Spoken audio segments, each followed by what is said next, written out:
किसानों की महापंचायत के मास्टर इस वक्त हमारे साथ हैं। टिकैत साहब, सर पंचायत करते रहते हैं आप, लेकिन इस पंचायत से क्या निकलने वाला है देश की जनता सुनना चाहती है आपसे। इससे तालमेल निकलने वाला, ये रंग बिरंगे झंडे निकलने वाले, यहाँ से विचार निकलने वाला, आने वाले टाइम पे वैचारिक क्रांति होगी देश में। जैसे पुलिस जब आंदोलन को कुचलती है तो अलग अलग आंसू गैस के गोले छोड़ती हैं, अब के जो गोले चले हैं वे अलग तरीके के हैं। तो हमारा आंदोलन भी वैचारिक आंदोलन है, ये विचार से परिवर्तन करेंगे लोगों को। सरकार को कुछ समझाने आए हैं, कुछ कहने आए हैं आप? ना, सरकार को समझने का काम करते हैं। सरकार तो प्रेशर से मानती है, कोई समझने की सरकार। आज तो 2 बजे तक की परमिशन मिली, 2-3 बजे तक की बस। हाँ तो ठीक है, कम से कम किसानों को भी तो पता चलना चाहिए कि सरकार लिखत पढ़त में भी काम करे। तो ये परमिशन अगर गांव की पंचायत ने परमिशन इनको 2:30 बजे तक की थी, फिर बाद में तो ये क्या करेंगे? तो आप कहाँ जाएंगे? मंच पर भी जाएंगे, क्या कहेंगे आज? क्या आप लोग आह्वान करने आए हैं? अभी कमेटी बनेगी, यहाँ पे जो भी कमेटी है वो फैसले लेगी, उन्हीं फैसलों पे बात करेंगे हम। ठीक है साहब, एक सवाल गंभीर है कि आप दिल्ली आए हैं, कुछ किसान जो हैं वो अभी भी पंजाब के बॉर्डर्स पर हैं, बॉर्डर्स को उनको बंद कर दिया गया है, दिल्ली नहीं आने दिया जा रहा। ट्रैक्टर मार्च के लिए आप लोगों को भी परमिशन नहीं मिली। किस परमिशन है जी, ट्रैक्टर देखो, जिस दिन मार्च की परमिशन लेनी पड़ेगी, या कोई मार्च की परमिशन नहीं देने का। ये तो बिना परमिशन के ही आंदोलन होंगे। क्योंकि आप लोगों ने चंडीगढ़ में भी बैठक करी उन लोगों के साथ भी जो बॉर्डर पर बैठे हैं, क्या बात नहीं बन पाई थी? क्या हुआ है जो आपसी कोऑर्डिनेशन ही आपका नहीं बन पा रहा? क्योंकि संयुक्त किसान मोर्चा जब था तो बहुत सारे दलों को, बहुत सारे अलग अलग संगठनों को जो है वो आपने अपने साथ जोड़ लिया था। हमने एक तालमेल कमेटी बनाई है, वह कमेटी उनसे बातचीत कर रही है, और देश के सारे संगठन एक जगह आने चाहिए। अलग अलग संगठन बनेंगे तो उससे नुकसान होगा किसानों को, उनकी एकता को नुकसान होगा। 24 का इलेक्शन है, 24 का इलेक्शन से ठीक पहले आप लोग ये आंदोलन कर रहे हैं, पंचायत कर रहे हैं, लेकिन सवाल ये है कि सरकार के पास तो अब समय भी नहीं है क्योंकि आचार संहिता लग जाएगी। तो फिर हल कैसे होगा? और हो जाएगा, बाद में हो जाएगा हल। भाई सरकार तो घोषणा कर रही है ना इलेक्शन में, ये भी कर दी, ये भी कर दी, तो हमारी भी कर दो कुछ। या किसान की घोषणा में आचार संहिता लगेगी और दूसरी घोषणा में नहीं लगेगी। ये किसान की जमीन को लूटना चाहते हैं, ये इनका टारगेट है। या जमीन बचानी है तो आंदोलन करने पड़ेंगे। तो जब सरकार आपके पास आएगी, एक मतदाता के तौर पर आप लोग वोट करने जाएंगे, तब आप लोग क्या करने जा रहे हैं इस चुनाव में? क्योंकि आप लोग जब भी चुनाव से दूर रहना चाहिए। अच्छा, चुनाव से दूर रहना चाहिए। एक महत्वपूर्ण सवाल और है जिस पर आपकी राय हर कोई जानना चाहेगा। CAA, ये कानून लागू हो गया, कुछ राज्य इसका विरोध, कुछ राज्य इसका विरोध कर रहे हैं कि राज्य में ही लागू नहीं करेंगे। ऐसा है ना, ये इंटरनेशनल पॉलिसी है। हमारे इंडियन लोग बाहर रहते हैं, उनको वहाँ पर चाहिए, किसी को यहाँ चाहिए।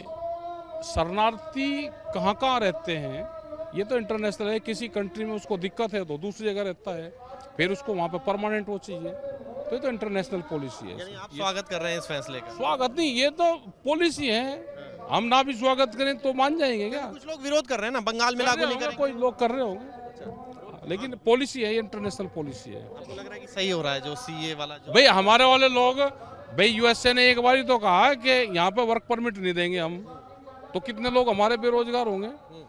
हमारे गल्फ कंट्री में कितने लोग वहाँ पे काम करते हैं? अगर वे कह दे कि वर्क परमिट हमको नहीं देंगे, हम 1 साल में 100 दिन, ये तो परमानेंट नागरिकता है। कह रहे कि परमानेंट नागरिकता। अगर शरणार्थी कोई आकर रह रहा है तो वो भी तो लो है ना, उनको दे दो।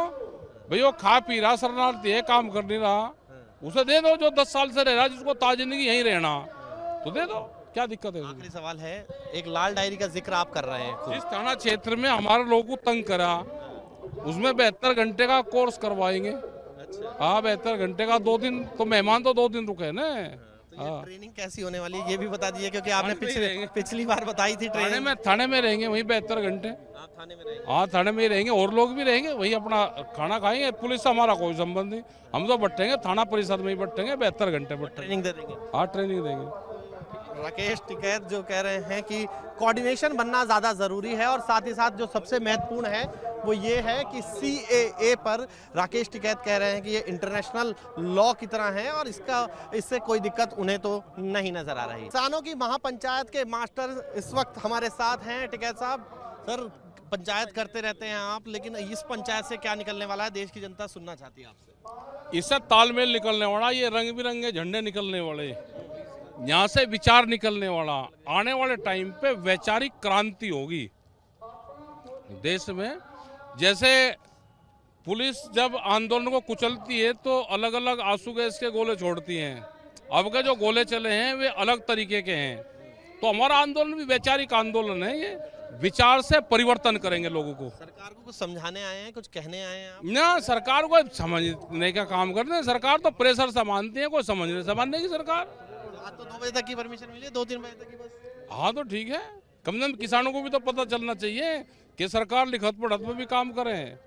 तो ये परमिशन, अगर गांव की पंचायत ने परमिशन इनको 2:30 बजे तक की दी फिर बाद में, तो ये क्या करेंगे? तो आप कहाँ जाएंगे? मंच पर भी जाएंगे, जाएंगे। क्या कहेंगे आज? क्या आप लोग आह्वान करने आए हैं? अभी सरकार कमेटी बनेगी यहाँ पे, जो भी कमेटी है वो फैसले लेगी, उन्हीं फैसलों पे बात करेंगे हम। ठीक है साहब, एक सवाल गंभीर है कि आप दिल्ली आए हैं, कुछ किसान जो हैं वो अभी भी पंजाब के बॉर्डर्स पर हैं, बॉर्डर्स को उनको बंद कर दिया गया है, दिल्ली नहीं आने दिया जा रहा। ट्रैक्टर मार्च के लिए आप लोगों को भी परमिशन नहीं मिली। किस परमिशन है जी, ट्रैक्टर देखो, जिस दिन मार्च की परमिशन लेनी पड़ेगी, या कोई मार्च की परमिशन नहीं देने का, ये तो बिना परमिशन के ही आंदोलन होंगे।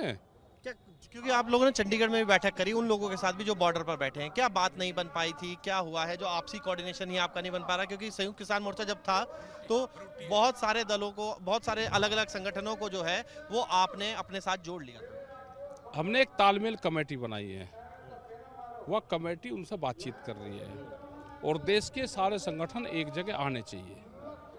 अलग अलग संगठन बनेंगे तो उससे नुकसान होगा किसानों को, उनकी एकता को नुकसान होगा। 24 का इलेक्शन है, 24 का इलेक्शन से ठीक पहले आप लोग ये आंदोलन कर रहे हैं, पंचायत कर रहे हैं, लेकिन सवाल ये है कि सरकार के पास तो अब समय भी नहीं है क्योंकि आचार संहिता लग जाएगी, तो फिर हल कैसे होगा? और हो जाएगा, बाद में हो जाएगा हल। भाई सरकार तो घोषणा कर रही है ना इलेक्शन में, ये भी कर दी, ये भी कर दी, तो हमारी भी कर दो कुछ। या किसान की घोषणा में आचार संहिता लगेगी और दूसरी घोषणा में नहीं लगेगी। ये किसान की जमीन को लूटना चाहते हैं, ये इनका टारगेट है। या जमीन बचानी है तो आंदोलन करने पड़ेंगे। तो जब सरकार आपके पास आएगी, जो एक मतदाता के तौर पर आप लोग वोट करने जाएंगे, तब आप लोग क्या करने जा रहे हैं इस चुनाव में? क्योंकि आप लोग जब भी चुनाव से दूर रहना चाहिए। अच्छा, चुनाव से दूर रहना चाहिए। एक महत्वपूर्ण सवाल और है जिस पर आपकी राय हर कोई जानना चाहेगा। CAA ये कानून लागू हो गया, कुछ राज्य इसका विरोध, कुछ राज्य इसका विरोध कर रहे हैं कि राज्य में ही लागू नहीं करेंगे। ऐसा है ना, ये इंटरनेशनल पॉलिसी है। हमारे इंडियन लोग बाहर रहते हैं, उनको वहाँ पर चाहिए, किसी को यहाँ चाहिए। शरणार्थी कहाँ कहाँ रहते हैं ये तो इंटरनेशनल है। किसी कंट्री में उसको दिक्कत है तो दूसरी जगह रहता है, फिर उसको वहाँ पे परमानेंट वो चाहिए। तो ये तो इंटरनेशनल पॉलिसी है। यानी आप स्वागत कर रहे हैं इस फैसले का? स्वागत नहीं, ये तो पॉलिसी है। हम ना भी स्वागत करें तो मान जाएंगे क्या? कुछ लोग विरोध कर रहे हैं ना, बंगाल में लागू नहीं करेंगे। कोई लोग कर रहे होंगे, लेकिन पॉलिसी है, इंटरनेशनल पॉलिसी है। आपको लग रहा है कि सही हो रहा है जो CA वाला जो? भाई हमारे वाले लोग, भाई USA ने एक बार तो कहा कि यहाँ पे वर्क परमिट नहीं देंगे हम, तो कितने लोग हमारे बेरोजगार होंगे? हमारे गल्फ कंट्री में कितने लोग वहाँ पे काम करते हैं? अगर वे कह दे कि वर्क परमिट हमको नहीं देंगे, हम 1 साल में 100 दिन, ये तो परमानेंट नागरिकता है। कह रहे कि परमानेंट नागरिकता। अगर शरणार्थी कोई आके रह रहा है तो वो भी तो लो है ना, उनको दे दो। भाई वो खा पी रहा शरणार्थी है, काम कर नहीं रहा, उसे दे दो। जो 10 साल से रह रहा है, जिसको ताजिंदगी यहीं रहना, तो दे दो, क्या दिक्कत है? आखिरी सवाल है, एक लाल डायरी का जिक्र आप कर रहे हैं। जिस थाना क्षेत्र में हमारे लोगों को तंग करा, उसमें 72 घंटे का कोर्स करवाएंगे।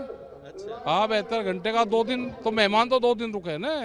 तो ये ट्रेनिंग कैसी होने वाली है ये भी बता दीजिए, क्योंकि आपने पिछली बार बताई थी ट्रेनिंग। थाने में रहेंगे वहीं 72 घंटे। आप थाने में रहेंगे? हाँ, थाने में ही रहेंगे, और लोग भी रहेंगे वहीं, अपना खाना खाएंगे। पुलिस से हमारा कोई संबंध नहीं, हम तो बैठेंगे थाना परिसर में ही बैठेंगे, 72 घंटे बैठेंगे। ट्रेनिंग दे देंगे? हाँ, ट्रेनिंग देंगे।